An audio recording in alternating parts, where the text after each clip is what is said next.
What is going on, everybody? Welcome back to the channel. Aftersound here, bringing you Splinterlands content every single day. We also stream right here in the channel every Tuesday, Thursday, and Sunday morning, so come by and say hello. All right, guys, let's talk about the Splinterlands company Runway, because I see a lot of misinformed comments or information out there, and I just want to make sure we're all on the same page, because if you didn't listen to the town hall, then, well, you wouldn't have the context. And in my 5 biggest takeaways, it was just one of the bonus items. I meant to get to it at a future video, which is this one. So I didn't really cover what exactly Matt was saying. Now, he gave 2 time frames, okay? He gave 6 to 7 months, and then he gave a year, right? So let's start with the 6 to 7 months. He said 6 to 7 months will be if the team does not sell a single thing further. If they do not pull in any more revenue, that is what they have. He didn't use the word cash on hand, which I think is something he's done in the past. So I don't know if this would be dipping into the team's crypto reserves, right? So let's say Bitcoin or whatever continues to go up, or be part of a bull run, even if Splinterlands is staying stable. I don't know if that would extend the runway, or I don't know if that's just cash. Whatever the case is, he gave 6 to 7 months in the context that Splinterlands, the company, does not make another cent from here onwards, right? Now, that being said, this takes us to the 12-month or full year runway that he mentioned, because with the things that they have planned, whether it is promo card sales or Rebellion packs potentially selling towards the end of the run, because keep in mind, these do burn out or sell out during December, unless, of course, people come in earlier and buy them all up.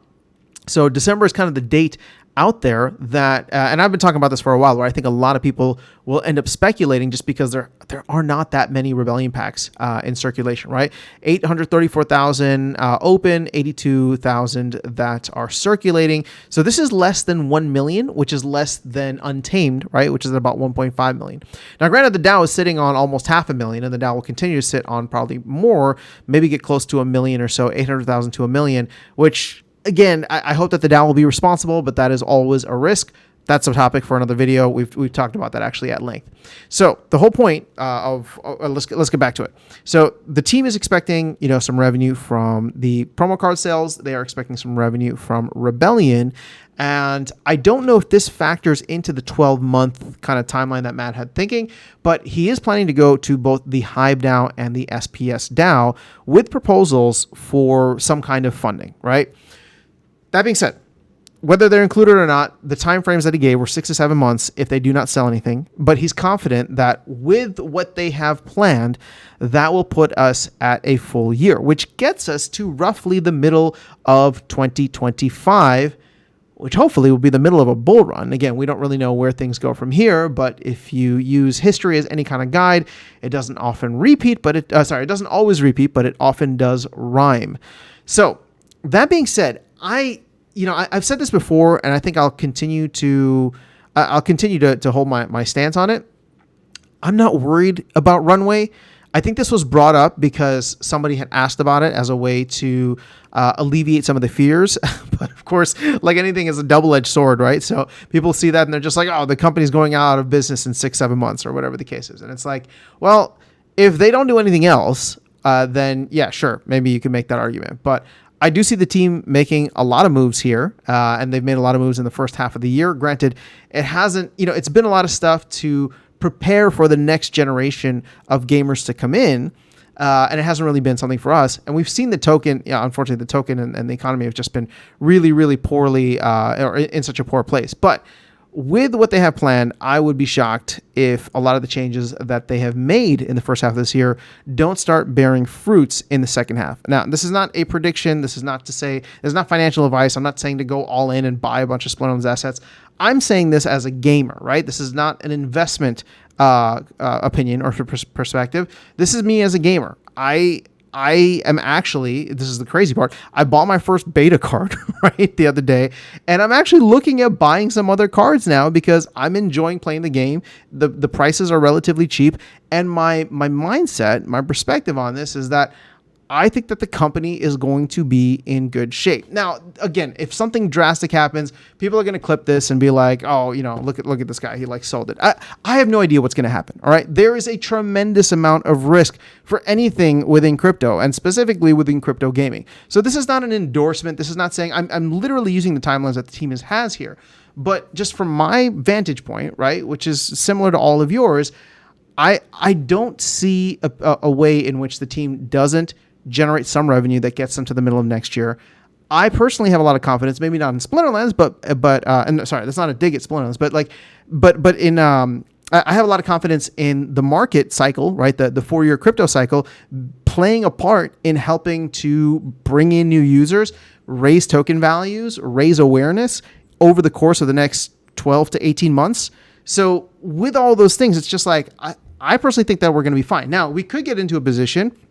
Once again, this is coming as a gamer, right? And again, there's a lot of people on the team that I really like, so I'm not saying this in any way to demean or dismiss them. But it's like we could get to a point where if things are not turning around, maybe they go through a third round of layoffs. But as a gamer, as long as Matt is there and willing to do whatever is necessary to keep the lights on, my experience doesn't necessarily change from a day to day, right? I still get to play the game, and we get to ride things out a little bit longer. Now, again, if the lights go off for good, then there's nothing you can do about that. I guess you could sell your assets now, but I'm not telling you what to do, right? Like, for me, I'm just saying, I wanted to start this video off repeating and giving more context as to what Matt said on the town hall in terms of the team's runway. And then give my own personal opinion. Again, keep in mind, this is my own personal opinion, and it's just the opinion of somebody who enjoys playing the game.